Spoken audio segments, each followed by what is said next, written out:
Bab 2487. Mendengar suara itu, semua orang langsung tertegun dan menoleh ke arahnya. Mereka melihat sosok muncul dari kerumunan.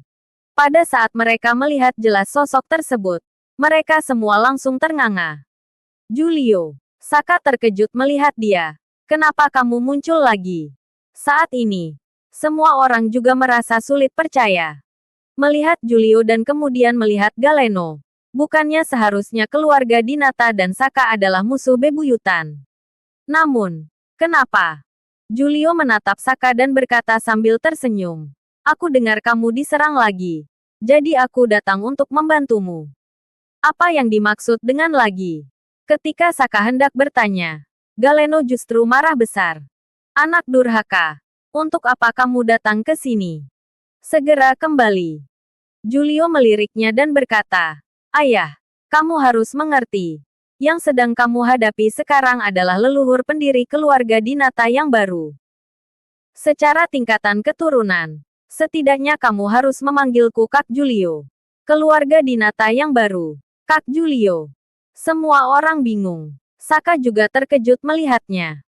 Julio tertawa dan berkata, Aku telah keluar dari keluarga Dinata dan mendirikan keluarga Dinata yang baru. Kedepannya aku nggak terikat oleh aturan keluarga lagi. Dan aku akan bergabung denganmu. Bolehkah? Saka melihatnya. Dengan senyuman tak berdaya dia berkata, bergabung denganku mungkin akan diasingkan dan ditolak oleh para bangsawan. Julio tertawa. Diasingkan oleh sekelompok orang jahat. Aku sangat menginginkannya. Setelah itu, dia melangkah maju dan berteriak. Hari ini, aku akan membentuk nama keluarga Dinata yang baru milikku. Orang-orang terdiam.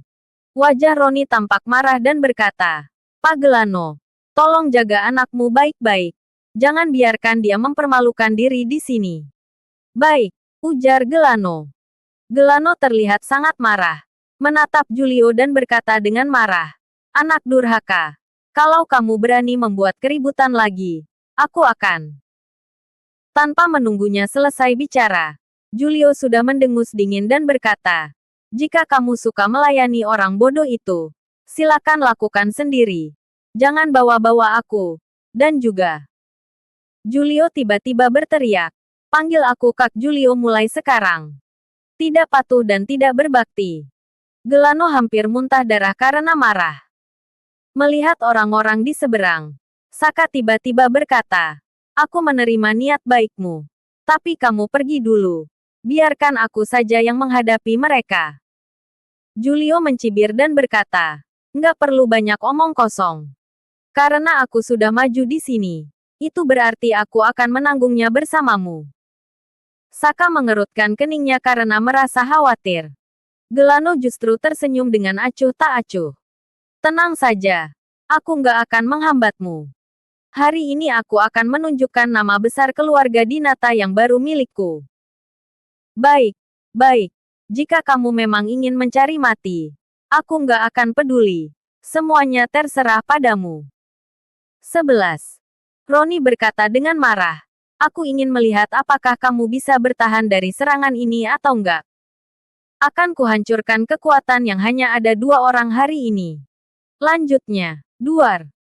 Orang-orang tidak mempedulikannya lagi. Langkah demi langkah terus mendekati mereka dan mengunci kedua orang itu dengan aura mereka. Dan ekspresi mereka tampak begitu dingin.